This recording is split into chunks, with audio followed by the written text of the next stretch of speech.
ஸ்ரீ சாயி சச்சரித்திரம் அத்தியாயம் 7. வியக்கத்தகு அவதாரம்.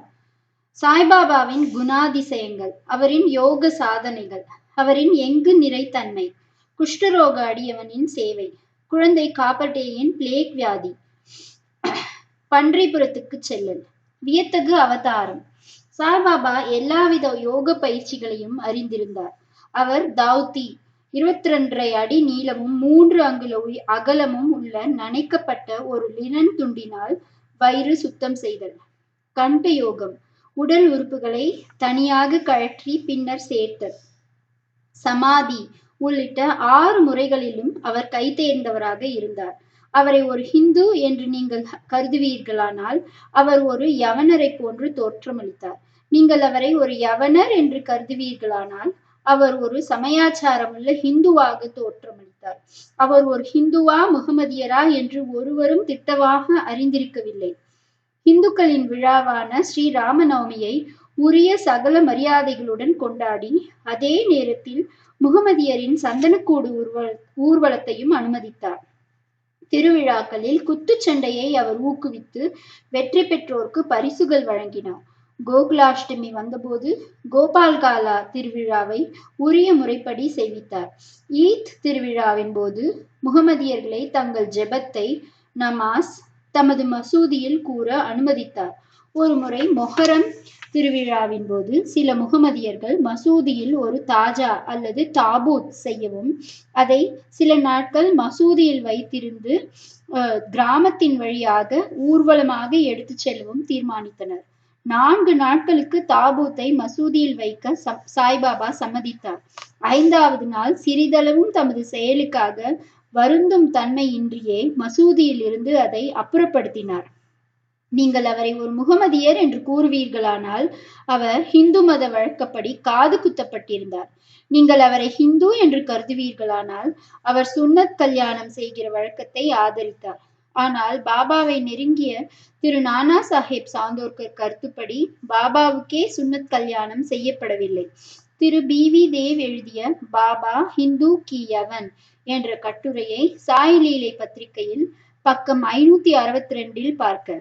நீங்கள் அவரை ஹிந்து என்று அழைத்தால் எப்போதும் மசூதியில் வாழ்ந்தாள். முகமதியர் என்றால் துனி என்னும் அகண்ட நெருப்பை அவர் எப்போதும் மசூதியில் வைத்திருந்தார். மற்றும் முகமதிய மதத்திற்கு விரோதமான பின்வரும் 3 பழக்கங்களையும் கொண்டிருந்தார். அதாவது திருகையில் அரைப்பது, சங்கு ஊதுவது, மணி அடிப்பது, தீயில் ஆகூதி செய்தல், பஜனை, தண்ணீரால் சாய்பாபாவின் பாதத்தை அர்க்கிய வழிபாடு செய்தல் முதலியன எப்போதும் அங்கு அனுமதிக்கப்பட்டன. நீங்கள் அவரை முகமதியர் என நினைத்தால் பிராமண சிரேஷ்டர்களும் அக்னிஹோத்ரிகளும் தங்கள் வைதீக சம்பிரதாயத்தை விட்டுவிட்டு அவர் பாதங்களில் சாஷ்டாங்கமாக வீழ்ந்து பணிந்தனர். அவரது தேசம் முதலியவற்றை பற்றி விசாரிக்க போனவர்கள் அவரது தரிசனத்தால் கவரப்பட்டு திகைத்து வாயடைத்து ஊமையானார்கள். எனவே அவர் ஒரு முகமதியரா ஹிந்துவா என்பதை ஒருவரும் நிச்சயமாக தீர்க்க இயலாததாய் இருந்தது. இது அதிசயம் அல்ல. அகங்காரத்தையும் உடல் உணர்வையும் ஒழிப்பதன் மூலம் பரமாத்மாவிடம் தன்னை முழுவதும் சரணாகதி அடைந்து அவ்வாறாக அவருடன் ஒன்றி விடுபவனுக்கு ஜாதி தேசம் என்னும் கேள்விகள் குறித்து கருத்தில் கொள்வதற்கு ஏதுமில்லை. சாய்பாபாவை போன்ற அத்தகைய ஒருவர் ஜாதிகளுக்குள்ளேயும் ஜந்துகளுக்குள்ளேயும் எவ்வித வேறுபாடும் காணவில்லை. பக்கிரிகளுடன் மாமிசமும் மீனும் அவர் உண்டார். நாய்கள் அவைகளின் வாயால் அவ்வுணவை தீண்டிய போதும் அவர் அருவருப்பு காட்டவில்லை. சாய்பாபா அத்தகைய தனிச்சிறப்பு வாய்ந்த வியத்தகு அவதாரமாவார். முன்னர் செய்த நல்வினைகளின் காரணமாகவே நான் அவர் பாதத்தடியில் உட்கார்வதற்கும் அவருடைய ஆசீர்வதிக்கப்பட்ட நட்பை மகிழ்ந்து அனுபவிப்பதற்கும் நல்ல அதிர்ஷ்டத்தை பெற்றேன். அதிலிருந்து நான் பெற்ற மகிழ்ச்சியும் ஆனந்தமும் தனக்கு நேர் இல்லாதவை. உண்மையில் சாய்பாபா சுத்த ஆனந்தமும் உணர்வும் ஆவார். அவரின் உயர்வையும் தனித்தன்மை சிறப்பையும் போதுமான அளவிற்கு நான் விளக்க இயலாது. அவரின் பாதார விந்தங்களில் ஆனந்தத்தை நுகர்பவன் அவருடையே ஆன ஆத்மாவிலேயே ஸ்தாபிக்கப்படுகிறான். முக்தியில் ஆர்வமுள்ள பல சந்நியாசிகள், சாதகர்கள் மற்றும் எல்லாவித மக்களும் சாய்பாபாவிடம் வந்தனர். எப்போதும் அவர் நடந்தார், பேசினார், அவர்களுடன் சேர்ந்து சிரித்தார். எப்போதும் தம் நாவினால் அல்லாஹ் மாலிக், இறைவனே எஜமானன் என மொழிந்தார். அவர் விவாதத்தையோ கலகத்தையோ விரும்பவில்லை.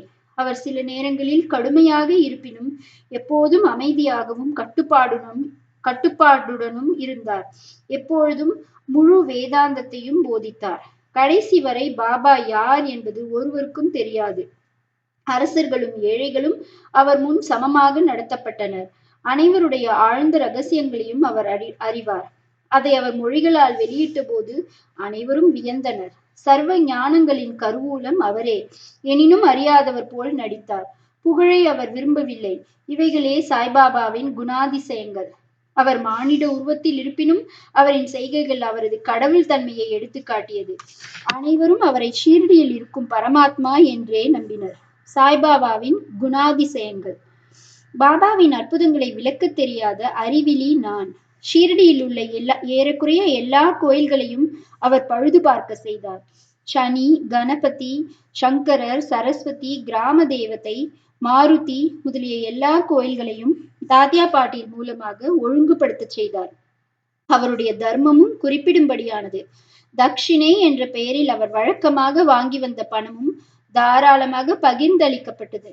ரூபாய் 20 சிலருக்கும், ரூபாய் 15 அல்லது ரூபாய் 50 மற்றவர்களுக்கும் தினந்தோறும் அளிக்கப்பட்டது. இது தூய தர்ம பணம் என்றும் அதை உபயோகமாக பயன்படுத்தவும் பாபா விரும்பினார். பாபாவின் தரிசனத்தை பெற்றதால் மக்கள் மிக பெரும் அளவில் பயனடைந்தார்கள். சிலர் ஆரோக்கியமும் நலமும் பெற்றனர். கொடியவர்கள் நல்லவர்களாக திருந்தினார்கள். சில சந்தர்ப்பத்தில் குஷ்டம் குணமாக்கப்பட்டது. பலர் தங்களின் மனோபிஷ்டங்களில் பூர்த்தி எய்தினர். குருடர்கள் தமது கண்களின் எவ்வித மருந்தோ சாரோ விடப்படாமல் பார்வையை அடைந்தார்கள். சில முடவர்கள் கால்களை அடைந்தார்கள். அவரின் அசாதாரண பெருந்தன்மைக்கு ஒரு எல்லையை ஒருவராலும் காண இயலாது. அவரது புகழ் நெடுந்தூரம் பரவி எல்லா திசைகளிலிருந்தும் யாத்ரீகர்கள் ஷீரடியை நோக்கி திரண்டனர். பாபா எப்போதும் துனி அருகிலேயே அமர்ந்திருந்தார். அங்கு தம்மை ஆஸ்வாசப்படுத்திக் கொண்டார். எப்போதும் தியானத்தில் அமர்ந்திருந்தார். சில சமயங்களில் குளித்தும் மற்ற நேரங்களில் குளிக்காமலும் இருந்தார். தமது தலையில் ஒரு வெள்ளை டர்பனும் இடுப்பில் சுத்தமான வேஷ்டியும் தமது உடம்பில் ஒரு சட்டையும் அணிவது வழக்கம். ஆரம்பத்தில் இதுவே அவரது உடையாகும். அவர் கிராமத்தில் முதலில் வைத்தியம் செய்தார். நோயாளிகளை கவனித்து மருந்து கொடுத்தார். அவர் எப்போதும் வெற்றி பெற்று ஹக்கீமை போன்று புகழடைந்தார். வைத்தியரை போன்று புகழடைந்தார். ஒரு வினோதமான விஷயத்தை இங்கு கூறலாம். ஒரு அடியவரது கண்கள் சிவந்தும் வீங்கியும் இருந்தது. ஷீரடியில் ஒரு வைத்தியரும் கிடைக்கவில்லை. மற்ற அடியவர்கள் அவரை பாபாவிடம் அழைத்துச் சென்றனர். அதை போன்ற வியாதிக்கு மற்ற டாக்டர்கள் களிம்பு, அஞ்சனம், பசும்பால், கற்பூராதி மருந்துகள் முதலியன உபயோகிப்பர். ஆனால் பாபாவின் சிகிச்சையோ முற்றிலும் தனித்தன்மை வாய்ந்தது. சிறிது பிப்பாவை அதாவது சலவை செய்பவர் குறுக்கிடும் செங்கோட்டையின் காயின் பசை. கைகளால் 2 உருண்டை செய்து நோயாளியின் ஒவ்வொரு கண்களிலும் அவ்வுருண்டையை திணித்துவிட்டு துணியால் கண்களை சுற்றி கட்டு போட்டு விட்டார். மறுநாள் கட்டு அவிழ்க்கப்பட்டு தண்ணீர் தாரையாக ஒழுங்காக விடப்பட்டது. எரிச்சல் மறைந்து கண்மணி வெண்மையாய் சுத்தமாகிவிட்டது. கண்கள் நுண்ணிய உறுப்பான போதும் செங்கோட்டை, பிப்பா அவற்றுக்கு எவ்வித தீங்கையும் அளிக்கவில்லை. இம்மாதிரி பல வியாதிகளை குறிப்பிடலாம். ஆனால் இந்நிகழ்ச்சியே குறிப்பில் உள்ளது. பாபாவின் யோக பயிற்சிகள். பாபா யோகத்தின் எல்லா பயிற்சிகளையும் முறைகளையும் அறிவார். அவைகளில் 2ஐ இங்கே குறிப்பிடுவோம். தவ்தி அல்லது சுத்த விருத்தி. வாரத்தில் ஒவ்வொரு 3வது நாளும் பாபா மசூதியிலிருந்து நெடுந்தொலைவில் உள்ள ஆலமரத்துக்கு அருகில் இருக்கும் கிணற்றுக்கு சென்று தமது வாயை கழுவி குளிப்பார். ஒரு சந்தர்ப்பத்தின் போது தமது குடல், கும்பி முதலியவற்றை அவர் வாந்தி எடுத்து அவைகளின் உட்புறத்தையும் வெளிப்புறத்தையும் சுத்தம் செய்து அவற்றை பக்கத்தில் உள்ள நாவல் மரத்தில் உலர்வதற்காக வைத்தது கவனிக்கப்பட்டது. இதை பார்த்தவர்கள் ஷீரடியில் உள்ளனர். அவர்கள் இவ்வுண்மையை சோதனை செய்து பார்த்துவிட்டனர். 3 அங்குல அகலமும் 22.5 அடி நீளமும் உள்ள நனைக்கப்பட்ட லினன் துணியால் தவ்தி செய்யப்படுகிறது. இது தொண்டைக்குள் விழுங்கப்பட்டு ஏறக்குறைய அரை மணி நேரத்துக்கு வயிற்றுக்குள்ளேயே கிரியைகள் நடத்த வைத்திருக்கப்பட்டு பிறகு வெளியே எடுக்கப்படுவதே சாதாரணமா தவ்தியாகும். ஆனால் பாபாவின் தவ்தியோ மிகவும் தனிச்சிறப்பானதும் அசாதாரணமானதும் ஆகும். 2. கண்ட யோகம். பாபா தமது உடம்பில் இருந்து வெவ்வேறு உறுப்புகளை பீத்தெடுத்து மசூதியில் அவற்றை பல இடங்களிலும் தனியாக வைத்திருந்தார். ஒருமுறை ஒரு பெருந்தகை மசூதிக்கு சென்று பாபாவின் உடல் உறுப்புகள் தனித்தனியாக மசூதியின் பல இடங்களிலும் கிடப்பதை கண்டார். அவர் மிகவும் பீதி அடைந்து முதலில் கிராம அதிகாரிகளிடம் சென்று பாபா கண்ட துண்டங்களாக வெட்டப்பட்டு கொலை செய்யப்பட்டதை அறிவிக்க எண்ணினார். அவரே முதல் தகவல் தந்தவராகி விடுவராதலாலும் அவ்விஷயத்தை பற்றி சிறிது அறிந்து இருந்ததாலும் அவர் மீது பொறுப்பு சுமத்தப்பட்டு விடும் என எண்ணி அவர் யாரிடமும் ஏதும் கூறாமல் இருந்து விட்டார். ஆனால் மசூதிக்கு சென்றபோது பாபா தேக ஆரோக்கியத்துடன் திடகாத்திரமாக முன்போலவே இருப்பதைக் கண்டு மிகவும் அதிசயமடைந்தார். தான் முதல் நாள் பார்த்தது வெறும் கனவு என்றே அவர் எண்ணினார். பாபா தமது சிசு பருவத்தில் இருந்தே யோகம் பயின்றார். அவர் பெற்றுள்ள திறமையை ஒருவரும் அறிந்திருக்கவில்லை, அன்றி ஊகிக்கவும் இல்லை. தமது சிகிச்சைகளுக்கு எவ்வித பணமும் அவர் வசூலிக்கவில்லை. தமது தகைமைகளின் திறத்தின் பயனால் புகழ் பெற்று பெருமையுற்றார். பல ஏழைகளுக்கும் துன்பப்படும் மக்களுக்கும் அவர் ஆரோக்கியம் அளித்தார். வைத்தியர்களில் எல்லாம் தலை சிறந்த புகழ்பெற்ற வைத்தியரான அவர் தமது தேவைகளை லட்சியம் செய்யவில்லை. மற்றவர்களின் நன்மைக்கும் சௌகரியத்திற்குமே எப்போதும் உழைத்தார். தாங்க முடியாத பயங்கர வழிகளை எல்லாம் தாமே பலமுறை இம்முறைகளில் தாங்கி துயருற்றிருக்கிறார். எங்கும் நிறைந்திருக்கும் மிகவும் கருணையுடைய பாபாவின் குணாதிசயத்தை எடுத்து காண்பிக்கும் அத்தகைய ஒரு நிகழ்ச்சியை இங்கு தருகிறேன். பாபாவின் எங்கும் நிறை தன்மையும் கருணையும். 1910 ஆண்டில் தீபாவளி விடுமுறையின் போது பாபா துணிக்கு அருகில் அமர்ந்து குளிர் காய்ந்து கொண்டிருந்தார். பிரகாசமாக எரிந்து கொண்டிருந்த துணியில் விறகை நுழைத்தார். சிறிது நேரத்திற்கு பின் விறகுகளை நுழைப்பதற்கு பதில் பாபா தமது கரத்தையே துணி உள்ளே நுழைத்து விட்டார். கரம் உடனே கருகி வெந்துவிட்டது. இது வேலையாள் மாதவாலும் மாதவராவ் தேஷ்பாண்டேயாலும் உடனே கவனிக்கப்பட்டது. உடனே அவர்கள் பாபாவிடம் ஓடினார்கள். மாதவராவ் தனது கைகளை பாபாவின் இடுப்பில் கொடுத்து சேர்த்து வலிந்து பின்னால் இழுத்து, தேவா, எதற்காக இங்கனம் செய்தீர் என்று கேட்டார். பின்னர் பாபா தம் உணர்வுக்கு வந்து பதில் அளித்தார். தொலைதூரத்தில் உள்ள ஏதோ ஒரு இடத்தில் ஒரு கொல்லனின் மனைவி உலைக்களத்தில் இருந்த துருத்தியில் வேலை செய்து கொண்டிருந்தாள். அப்போது அவளது கணவன் அவளை கூப்பிட்டான். அவள் தனது இடுப்பில் குழந்தை இருப்பதை மறந்து அவசரமாக ஓடினாள். அதனால் ஊது உலைக்களத்தில் குழந்தை நழுவி விழுந்து விட்டது. நான் உடனே உலைக்களத்தில் கையை விட்டு குழந்தையை காப்பாற்றினேன். எனது கரங்கள் வெந்து போனதை பற்றி நான் பொருட்படுத்தவில்லை. குழந்தையின் உயிர் காக்கப்பட்டதை எண்ணி நான் மகிழ்வடைகிறேன். குஷ்டரோக அடியவனின் சேவை. மாதவராவ் தேஷ்பாண்டேயிடமிருந்து பாபாவின் கரங்கள் வெந்து போனதை கேள்விப்பட்ட திரு நானா சாஹேப் சாந்தோர்கர் பம்பாயைச் சேர்ந்த புகழ்பெற்ற டாக்டரான பரமானந்த் என்பவரை ஆயின்மெண்ட், லிண்ட் துணி, பேண்டேஜ் துணி உட்பட மருத்துவ சாமான்களுடன் அழைத்து வந்து டாக்டர் பரமானந்தை கரத்தை பரிசோதிக்கவும் வெந்ததினால் ஏற்பட்ட தீக்காயத்துக்கு சிகிச்சை செய்யவும் பாபாவை வேண்டிக் கொண்டார். ஆனால் பாபாவினால் இது மறுக்கப்பட்டது. அது முதற்கொண்டு பாக்கோஜி ஷிந்தே என்ற குஷ்டரோகி அடியவரால் பாபாவுக்கு சிகிச்சை செய்யப்பட்டு வந்தது.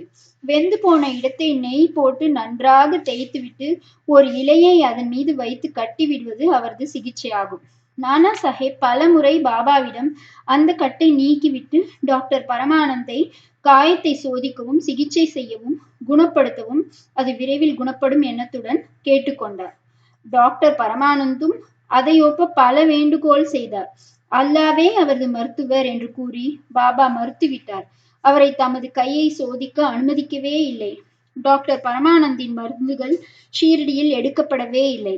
ஆனால் டாக்டருக்கு பாபாவின் தரிசனத்தை பெறும்படியான நல்ல அதிர்ஷ்டம் இருந்தது. தினந்தோறும் பாகோஜி அவரது கரத்திற்கு சிகிச்சை செய்ய அனுமதிக்கப்பட்டார். சில நாட்களுக்கு பின் கரம் குணப்படுத்தப்பட்டது. அனைவரும் மகிழ்ச்சியுற்றனர். ஏதோ லேசான வலி இன்னும் இருந்திருக்குமோ இல்லையோ என்பதை நாம் அறியோம். தினந்தோறும் பாகோஜி தனது நியதிப்படி கட்டுக்களை தளர்த்தி நெய்யினால் அதை நன்றாக மீண்டும் தேய்த்து அழுத்தி கட்டு போடுவார். இது சாய்பாபாவின் மகா சமாதி வரை நடைபெற்றது. அவர் ஒரு முழு சித்தரானதால் இந்த சிகிச்சை உண்மையில் அவருக்கு தேவை இருக்கவில்லை. ஆனால் தமது அடியவர் மீதுள்ள அன்பின் காரணத்தால் பாகோஜியினது உபாசனையை சேவையை முழுவதுமாக தடையின்றி நடத்த அனுமதித்தார். பாபா லெண்டி தோட்டத்திற்கு புறப்பட்ட போது பாகோஜி அவருக்கு குடை பிடித்து அவருடன் கூட சென்றார். துணிக்கு அருகில் உள்ள கம்பத்தருகில் பாபா அமர்ந்ததும் பாகோஜி தனது சேவையை ஆரம்பித்தார். பாகோஜி முந்தைய ஜென்மத்தில் தீவினையாளர். அவர் குஷ்டரோகத்தால் அவதியுற்று கொண்டிருந்தார். அவரது கைகள் சுருங்கி இருந்தன. அவர் உடம்பு முழுவதும் சீழாகி மோசமாக நாற்றம் அடித்தது. வெளியில் அவர் துரதிருஷ்டசாலியாக இருப்பதை போல் தோன்றினாலும் அவர் மிகவும் அதிர்ஷ்டசாலியாகவும் மகிழ்ச்சி உள்ளவராகவும் இருந்தார். ஏனெனில் அவரே பாபாவின் முதன்மையான சேவகர். பாபாவின் நட்பினால் உண்டாகும் நன்மைகளை அடைந்தார். குழந்தை காபர்டேயின் பிளேக் வியாதி. பாபாவின் மற்றொரு வியத்தகு லீலையை இப்போது கூறுகிறேன். அமராவதியைச் சேர்ந்த திரு தாதா சாஹேப் காபர்டேயின் மனைவி ஷீர்டியில் தன் இளம் புதல்வனுடன் சில நாட்கள் தங்கியிருந்தாள். அப்போது அவள் புதல்வனுக்கு அதிக காய்ச்சல் வந்து அது நெறி கட்டி பிளேக்காக பெரியதானது. தாயார் பயந்து போய் மிகவும் மனவேதனை அடைந்தாள். பின்பு அமராவதிக்கு செல்ல நினைத்து பாபா வழக்கமாக மாலையில் சுற்று வரும்போது அவர் வாடாவுக்கு சமாதி மந்திர் அருகில் வந்து கொண்டிருக்கையில் அவருடைய அனுமதியை பெறுவதற்காக பக்கத்தில் சென்று நடுங்கும் குரலில் தனது இளம் புத்திரன் பிளேக்கால் பீடிக்கப்பட்டிருப்பதை அவள் அறிவித்தாள். பாபா அவளிடம் அன்பாகவும் மிருதுவாகவும், வானம் மேகங்களால் சூழப்பட்டிருக்கிறது, அவைகள் உருகி ஓடிவிடும், எல்லாம் எளியதாகவும் தூயதாகவும் ஆகிவிடும் என்று கூறினார்.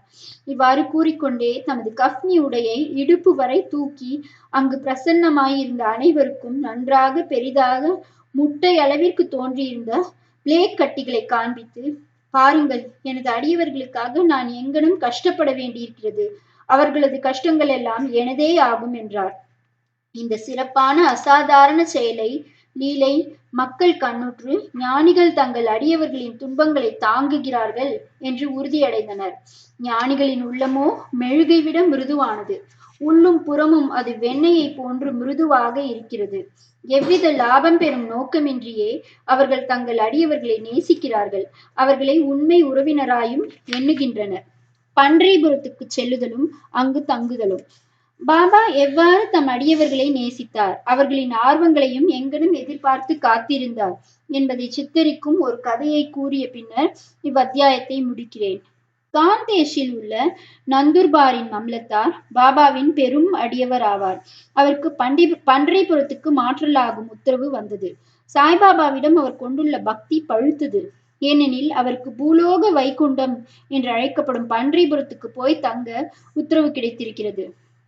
நானா சாஹேப் அவசரமாக வேலையை ஒப்புக்கொள்ள வேண்டிய கட்டாயம் இருந்ததால் அவர் அவ்விடத்திற்கு உடனே ஒருவருக்கும் தெரிவிக்காமலும் எழுதாமலும் புறப்பட்டார்.